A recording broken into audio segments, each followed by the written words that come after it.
9 Stoic moves that make them realize your true worth. Too late. Part 1. Soft hook and inner pain. Reframe.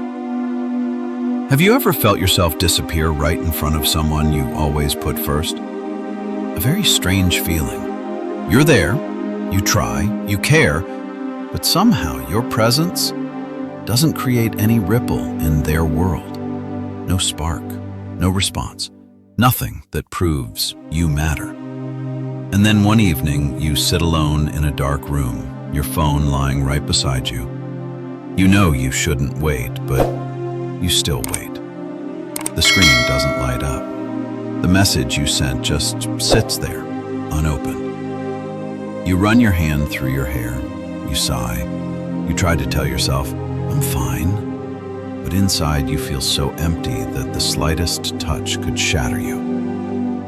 I understand. I've been there. Not once, many times. There were nights I lay still and felt like I was turning into a faded version of myself, not important enough for them to remember, but always caring enough for me to feel the pain. And if you're in that moment right now, listening to this in silence, feeling like your heart is too fragile to keep going, then know this: you are not alone. You are not invisible. You just loved the wrong person, in the wrong way, at the wrong time. You just placed too much of yourself into a pair of hands that didn't know how to hold you. The most painful truth isn't that someone abandoned you. It's that you learned to abandon yourself in the process of chasing them. When you always reply to messages immediately, they think that's normal. When you are always available, they see it as your duty. When you always give in, they see it as your personality. And then one day you realize people don't value what's always there. That's the effect of availability bias. Anything easy to get will be taken lightly. Anything always there will be treated as default. Anything that requires no effort will create no perceived value. Do you know why diamonds are expensive? Not because they're beautiful, but because they're rare. And you showed up too often. You gave too much. You made your heart abundant in their hands. And abundance with the wrong person only leads to disrespect. But you are not wrong. You are not weak. You are not foolish. You only loved in the way your soul was programmed to love. To love is to give. To love is to care. To love is to be present. There is just one thing you were never taught. Not everyone is worthy of your presence. Let me say this to you slowly, clearly, so your heart can really hear it. You are not broken. You just placed your heart in the hands of someone not mature enough to hold it. No one is born knowing how to cherish a beautiful soul. And sometimes, the reason you're in pain is not because you were wrong, but because you saw something beautiful in someone who never saw that same beauty in you. Right now, you might be asking yourself, why am I like this? Why do I keep trying, keep caring, keep giving? But that's not the right question. The right question isn't, where did I go wrong? The right question is, what do I need to understand about myself? And this is why we're here today. Stoicism, a philosophy that has existed for more than 2,000 years, was not created to turn you into a cold, emotionless stone. It was created to heal you, to help you stand firm even when the people most important to you walk away. It doesn't teach you how to get revenge. It teaches you how to keep your dignity. It doesn't teach you how to act strong. It teaches you how to become truly strong. Stoicism is like a soft armor. On the outside, calm. On the inside, a heart that knows its own worth. When you understand this philosophy, you'll see something clearly. You don't need to chase anyone to make them stay. You only need to become the person you were born to be. And when you become that person, those who once underestimated you will have to look again. Those who once left you will feel regret. And most importantly, you will see yourself more clearly than ever. In this video, I will guide you through 9 Stoic attitudes. Attitudes that can staples the energy in your relationships, expend your wounded dignity, brigading your presence back to life in the eyes of the one who left you. But remember this, the goal is not to make them come back. The goal is to bring you back to yourself. You are the source of light. You are the center of this journey. Before we step deeper into the philosophy, do one very small thing for yourself. Point number 1. Let your shoulders relax. Place your hand over your chest.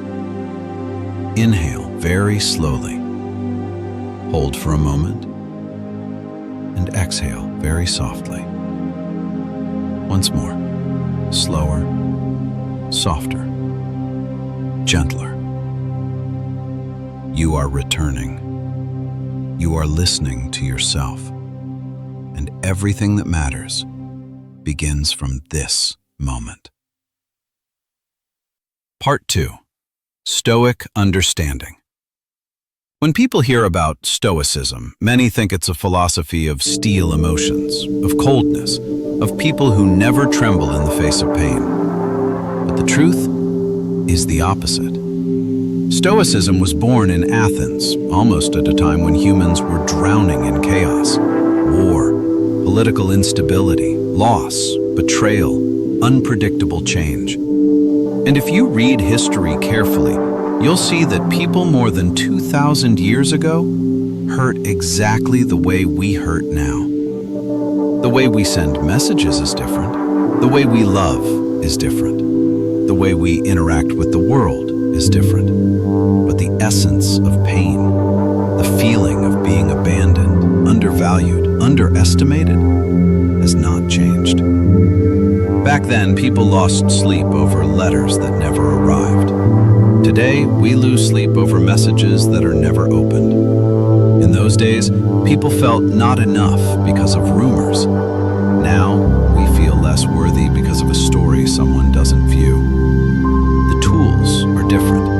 The era is different. But the heart is still the heart of a creature longing to be seen, to be understood, to be cherished. And that's exactly why Stoicism still matters. There is a core principle in Stoicism, a principle that if you truly grasp it, you will never live as your old self again. It's called control versus not control, clearly separating what you can control and what you cannot.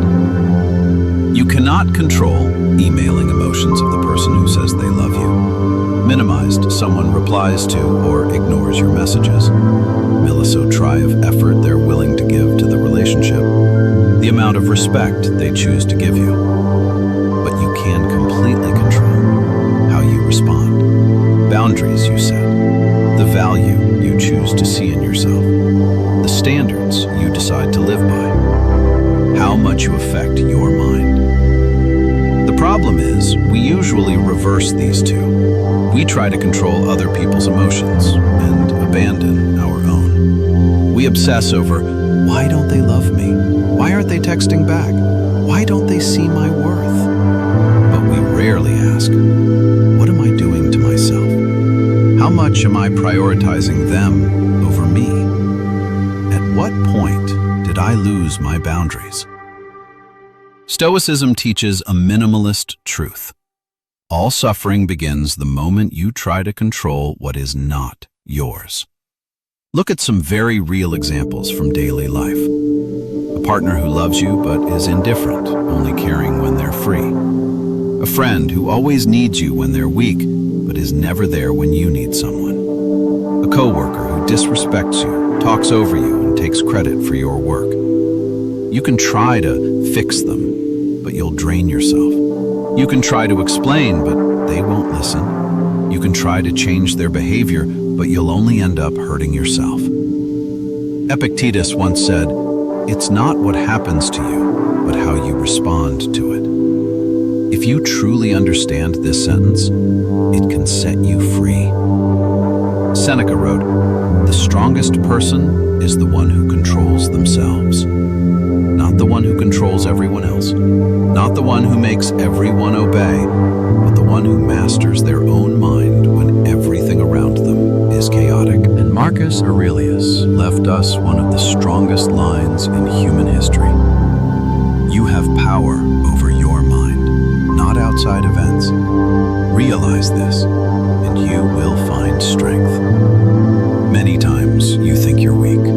The truth is, you're just directing your power the wrong way, outward instead of inward. Modern psychology adds an important angle to Stoicism. It shows that those who have taken you for granted, those who are used to your unconditional care, will always feel confused when you change. Why? Because they're used to the version of you that is always there. Used to you enduring. Used to you reacting strongly every time they pull away. Used to you chasing them to keep the relationship from breaking. That's a sign of an anxious attachment style. Always afraid to lose. Always clinging. Always trying to prove. But when you start practicing intentional silence, when you set boundaries, when you no longer react from fear but from calm, you move from anxious to secure. You change your energy. You change how the other person perceives you, and the balance of power shifts. Silence, at that point, is no longer a cold war. It's growth. It's a wordless message. I respect myself enough to stop hurting myself. Why is focusing on yourself so powerful? Because when you think less about them and more about you, you break the cycle of emotional dependency. You send the signal that you have your own life, your own value, your own world that does not orbit anyone. The one who treated you as default will be forced to look again. And sometimes they realize too late that you've moved to a different level of awareness. And that's when you understand a deep truth. What you do for yourself will always be more powerful than what you do to convince someone else. This is not a manipulation trick, not a psychological game, not an attempt to flip the script. This is the art of returning. Returning to your own heart, returning to your own dignity, returning to the inner strength you forgot while fighting to hold on to someone. And the 9 attitudes we're about to step into are not 9 tips to make someone regret. They are 9 steps to bring you back to being you. 9 steps to help you stand taller, speak less, stay calmer, respect yourself more, and to let the world finally treat you according to your true value.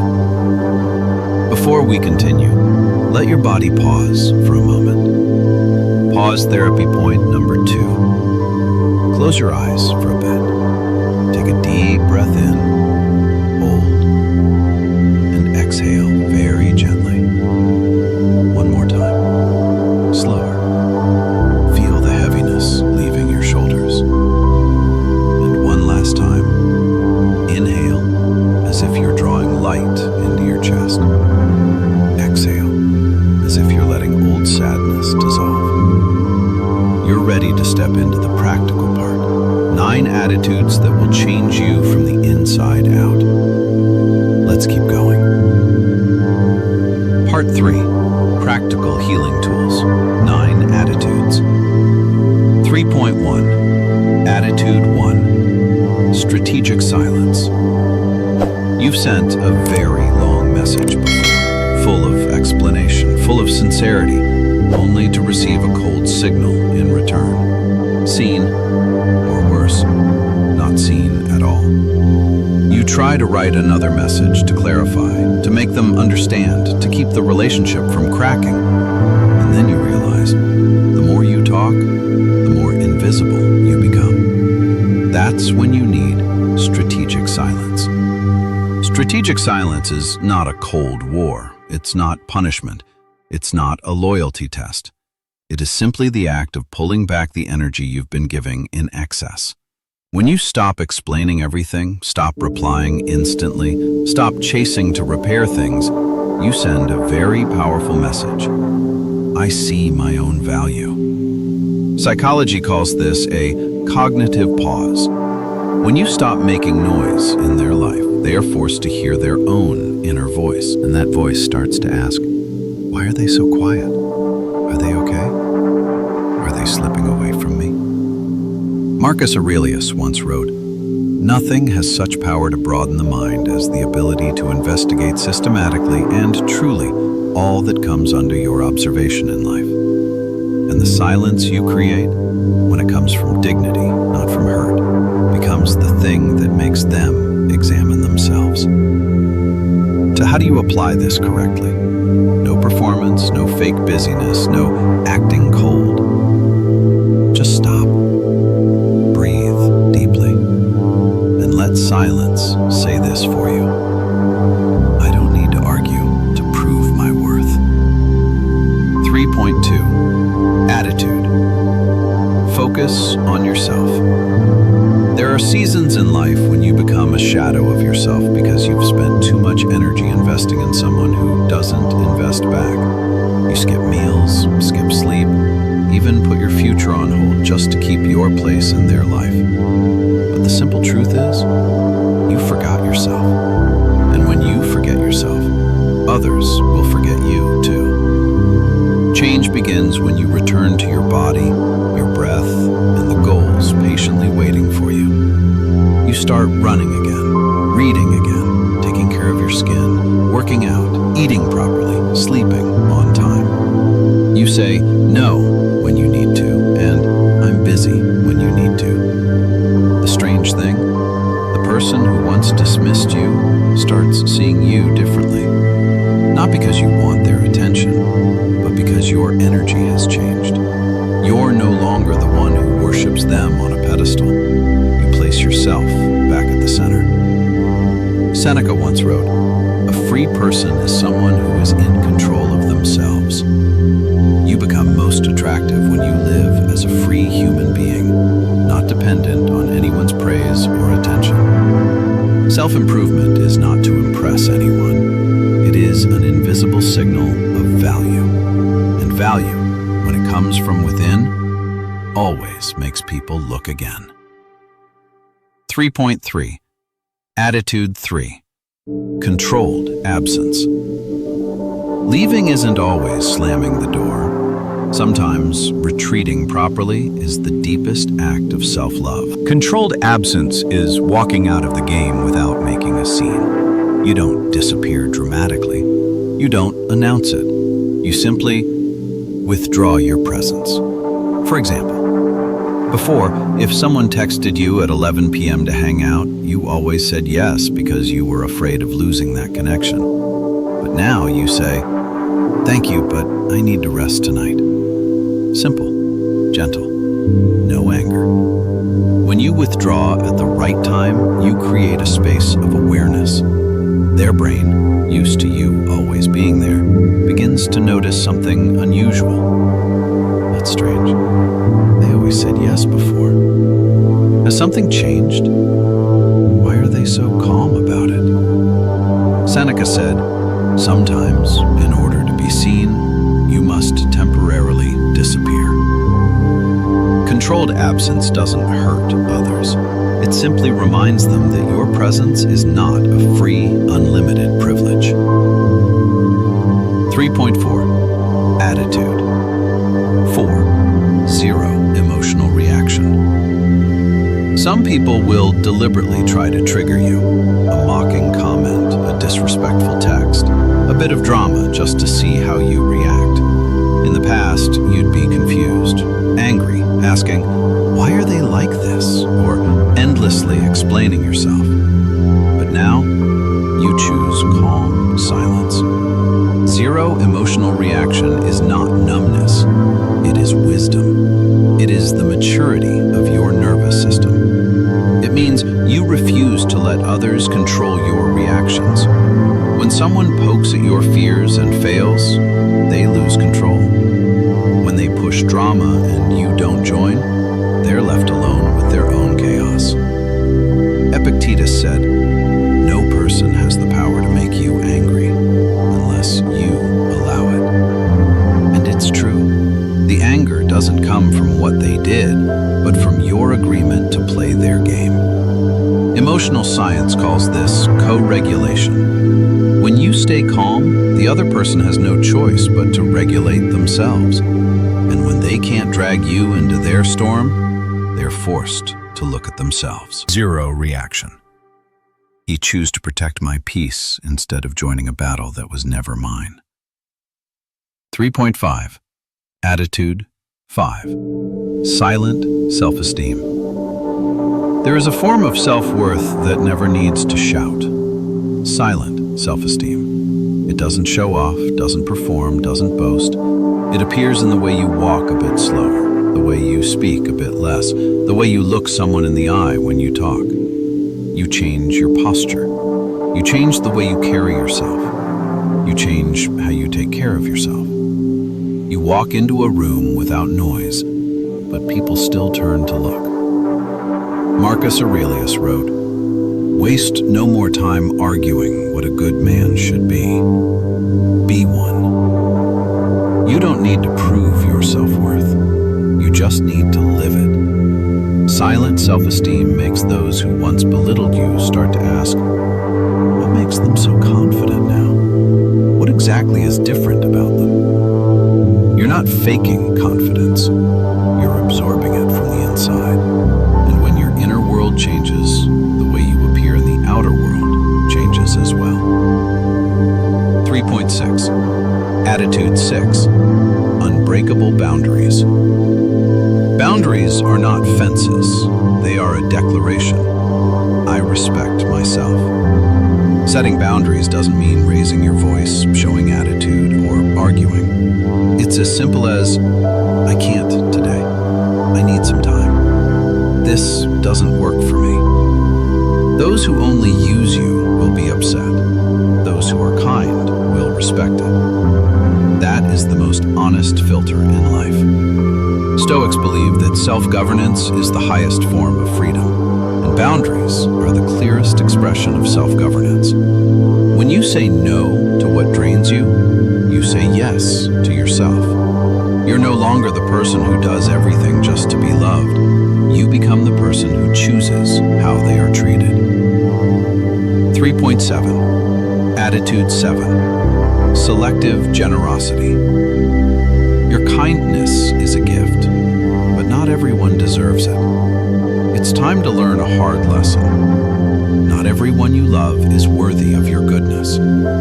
Before, you said yes to every request, helped every time, tried to please everyone. But the truth is, when generosity becomes limitless, it stops being appreciated. Selective generosity means you choose carefully where you give. You don't stop being kind, you just become wise with your kindness. Seneca taught, kindness that lacks wisdom is not kindness. When you become selective, your presence becomes more precious. Value rises when availability decreases.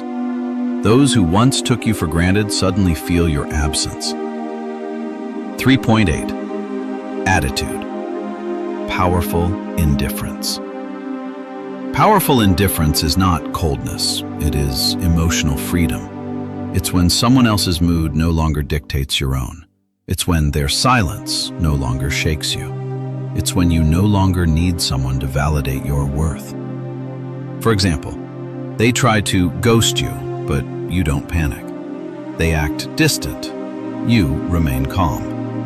They pull their energy away. You don't collapse. Epictetus taught, do not let your mind depend on anything that does not depend on you. When they realize they can no longer make you wobble, confusion begins. They no longer have control over you, and this is when your power returns. Indifference equals, you don't get to decide my value. I do. 3.9. Attitude 9. Unshakable self-confidence. There is nothing more attractive than someone who knows who they are, knows what they want, and knows what no longer belongs in their life. When you no longer fear losing anyone, others start fearing losing you. When you don't need to be chosen, others suddenly want to choose you. Human instinct respects self-governance because self-governance signals inner strength. Marcus Aurelius wrote, "The happiness of your life depends upon the quality of your thoughts." And when you build your confidence from within instead of from external approval, you become the strongest version of yourself. Unshakable self-confidence is not arrogance. It's the realization that you are not lacking. You don't need to prove. You are not waiting for anyone to recognize your value. You are the answer. You have always been the answer. 3.10. Summary of the 9 attitudes. These 9 attitudes are not tricks to make someone regret losing you. They are a map of return. Returning to calm, returning to dignity, returning to yourself. When you stay silent at the right time, focus in the right place, set boundaries in the right spots, you don't just change how others treat you, you change your entire life. And nothing is more beautiful than the moment you realize, I don't need anyone to be complete. I just need myself. Part 4. Stillness, descent, and reflection. Let your body slow down a little, as if everything heavy in your mind is starting to fall away, bit by bit, piece by piece. This is not the part where you try to understand more. This is the part where you let everything settle. A soft, warm, safe space where you don't need to be strong or prove anything. It's just you, breathing. Let go of the things you know deep down you cannot control. You cannot control someone's lies. You cannot control a heart that wants to leave. You cannot control how someone sees you through the narrow lens of their own limitations. You cannot control the kind of love someone isn't mature enough to give. But you can control this breath, this body, this heart, the room you're sitting in, the heartbeat echoing inside your chest. All of that still belongs to you. Come back to yourself. Inhale softly. Exhale deeply. And feel that all the pain you've been carrying, today, it has finally found a place to be set down. Now, let's look deeply at what you've been carrying on your back for far too long. Why were you ever treated as less? Not because you lacked value, not because you weren't good enough, not because you were missing something. You were treated that way because you used your heart to love someone who only used their ego to respond. You gave with purity. They answered with indifference. You gave too much. They treated it as obvious. You were afraid to lose them. They believed they couldn't lose you. But that will never define you. You are not the weak one. You are not the one who needs someone to define your worth. You are not the victim of any love story. You are simply someone who loved too deeply, too honestly, too beautifully. And in the process, you forgot that you also deserve to be loved that way. Stoicism doesn't come to tell you, stop feeling. Stoicism comes to remind you that gain is real, but you are not your pain. Counts are real, but they are not your identity. Forms down is real, but you do not stay there. You have moved from the place of the passive one, the one who waits, who hurts, who blames themselves. And today, you've stepped into the role of the self-governed. This is the moment you stand up, not to prove anything to anyone, but to live for yourself. Now, whisper these words in your heart, very slowly, very softly. as if you were speaking to the child inside you that has been waiting to hear this for years. I am enough. No matter who leaves or who stays, I am still enough. I am worthy. I don't need to fight for attention. I don't need to beg anyone to stay. I don't need to be chosen to have value. My value lives inside me. No one has the right to define it.